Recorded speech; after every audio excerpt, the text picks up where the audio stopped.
The main reason I'm here tonight, and before I start, actually, I'm really thirsty. So I really actually need to drink something here. I'm really parched. But I'm talking about coconuts. And how many people have tried to open a coconut before? A young Thai coconut. And how long has it taken you? 5 minutes? 20 minutes? All right, so I happen to be really thirsty right now, and I have this special coconut opening tool. We'll stick it in. In the plastic? Right in there. We'll pop it out. And I'll put my straw in there. Hang on.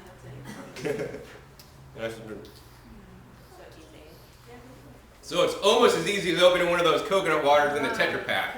Maybe that's a little bit easier, but this is still easy. So, I'd much rather people be drinking fresh coconuts, out of the young coconut than any kind of thing in a bottle, can. I mean, of course, drinking Tetra Pak coconut water is definitely better than a soda. And that's what I've come to realize in my years of raw foods and educating people about health is that there's always good, better, best. It's not this is the only way. I mean, if you were going to drink a Coca-Cola and you grab a Tetra Pak coconut water, hey, that's great. I mean, but if the options are Tetra Pak coconut water or, maybe a real coconut, well, let's do the real one.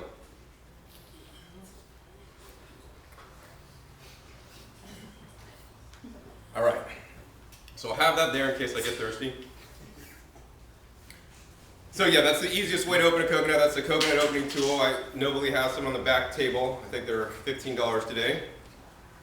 But this is what a coconut looks like. So I mean, I have all these things up here, and these are all coconuts actually, different kinds. And these are the main kinds that are edible. So these three kinds right now on the table. The other ones are actually not. They were at one time edible, but now they're not. So this is the young coconut, and this is from Thailand, and this would be similar to if you were comparing coconuts, because there's three different kinds.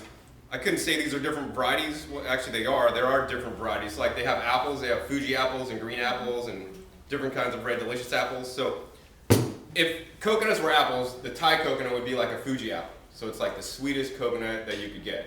And it's it's like a variety of coconut. So it's a dwarf Thai coconut is the sweetest variety. And they always pretty much taste very similar. They always taste the same. They're just really sweet, and the meat, they're harvested at a young age when the meat's really soft and like jelly-like. Then you get these two, and this is the one that most people would know about. These are just the regular coconuts that you see at the store most oftentimes. They're brown coconuts, and if you shake them, you'll hear that maybe they're at least half full or less than half full of liquid. And what happens is the liquid, when you shake one of these, you don't hear anything shake because this is entirely full of water. And so the mature coconut, what happens is the water kind of transforms into the meat and makes the meat thicker, and in which case when the meat's thicker, it gets higher in saturated fats. So saturated fats are not necessary fat in our diet, so they're fun to eat sometimes, but you don't want to overconsume too much saturated fat. There could be, mess with your cholesterol and whatnot. So as the coconut gets older, it gets more saturated and the water gets less. And then so this coconut, if you shake this one's probably like 90% full, and in some cases when I pick these out of the store, I'll shake like every single one on the display and I'll just get the ones that are the fullest. So some of the times these won't even shake, so that means this would be a younger one if I didn't hear anything shake. Oh, let's see. That shakes more. So you always want to pick these that you don't hear anything shake or shake the least, so it has the least water sloshing around. That means that this would be the youngest. So we want to try to go for the youngest coconuts. And the other thing you'll notice, if you tasted, one of these and one of these side by side, this one's going to be way sweeter and this one may not taste sweet at all. I think that's a good thing. I mean, I was selling these at Matt Monarch's Raw Union Festival up in Oregon, was it last month? And I sold one to a lady, she took it and she drank it, and actually she bought two. She took both of them. She drank the first one, it's fine. She brought the second back, she's like, I think this is bad. So I stuck my straw in there, started drinking it, and drank it, it was fine. But for her it was bad, maybe because she was used to drinking these, where these are just always sickly sweet every single time. And on these ones, there'll be a wide variation. Sometimes they'll be a little bit sweet, sometimes, they won't be, and it's always a little bit different. And then these ones taste probably, even worse than these guys. And so the thing with these are from Mexico. And these are, I would call these are just, white coconuts, and these are brown coconuts, and this is like, not quite as old. So I've started to eat more of these white ones now, and these are available here in Sonoma County anyways at places like Food Max, or maybe like in Santa Rosa at Lola's Market. And the reason for that is because I found out that these young Thai coconuts are dipped. So they're dipped in fungicides, and sulfides. It's from my research. I mean, there have been rumors that they've been dipped in things like formaldehyde, which I have not found to be true, and I had a friend who did some testing on this to test for formaldehyde residues, and there was none.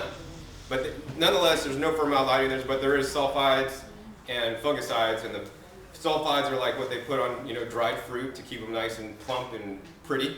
And the sulfide and the fungicide is basically called thymobenzol. So if you look on the side of any non-organic banana box, and they spray it on non-organic bananas, it's fungicide to prevent fungus from growing. And there's a good reason for this. The reason is because in nature, a coconut looks like this, and this is actually one that I either harvested in, I think this is the one from Florida, and this is actually the one from Hawaii that I brought back. But these are dried out, so these aren't edible anymore, but they're good to just show you like what a coconut would look like, and it actually shrunk. It used to be a little bit bigger, but as it got dried, it shrunk down. But the coconuts are pretty big, and what happens is they shave off a lot of this husk, which is the husk here, and then they get it down to this. So there's a little bit of husk left, and then the nut is in the middle. So like this would be the coconut in the middle, maybe like one of these guys. It's like really a lot smaller.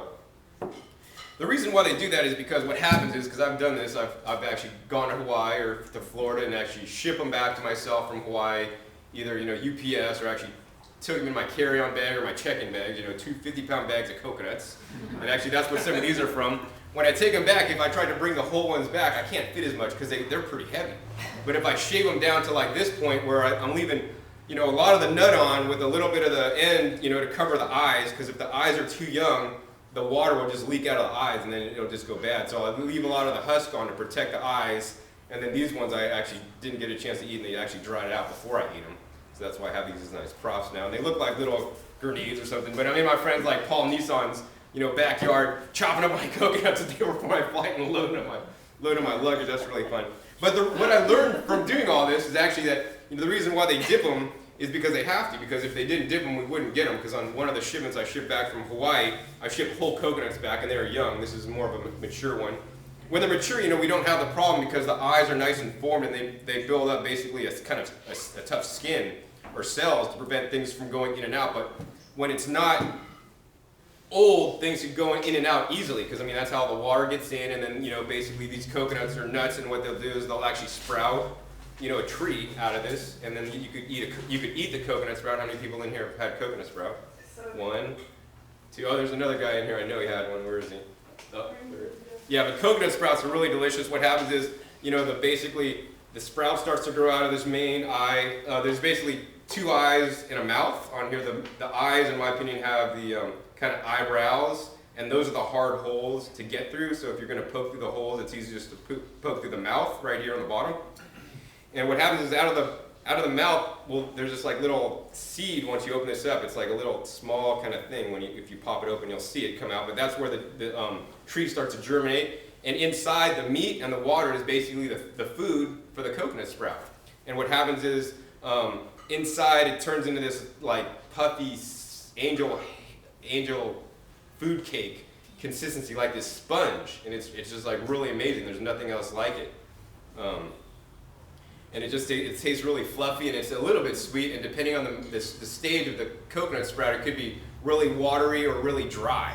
And so you want to get them when they're a little bit watery and not too dry, because then they're kind of getting old. But in Hawaii, they call it queen's candy. So guys, I guess the queens probably used to have them because they're pretty rare. It's only when coconuts sprout under the right circumstances and whatnot. So the reason why they actually dip these is what I was getting to, is that through this bit, basically, this is where they hang on the tree at this point here, and when this nut is not mature, it's really soft, and liquids go in there and come out. And what happens is they'll get this like black fungus stuff. And I got these because I, once again, shipped them over myself and started eating them, and wasn't able to eat them as fast, or didn't want to eat them as fast because I want to savor each one.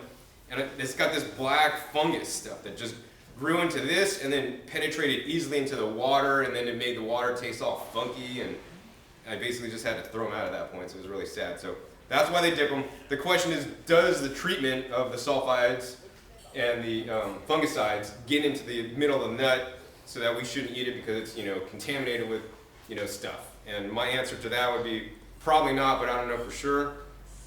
I know Cecilia actually has, she used to have asthma, like really bad, and anytime she'd eat any kind of sulfide, she'd get an asthma attack.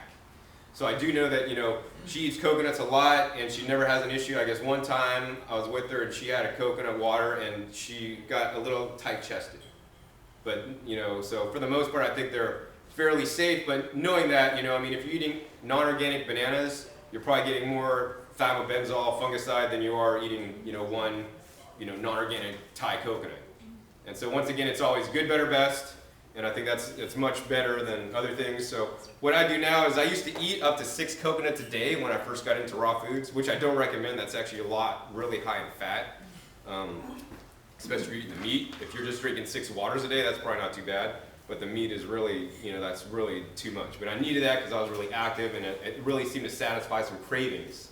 And I still do coconuts almost every day because it seems to really help cravings that I get for just like caloric density. You know, when you're trying to eat a lot of lettuce to get calories or greens, you know, it's really hard because if you're active, I mean, there's not a whole lot of calories in a head of lettuce. So that's where the coconut could really come in handy. So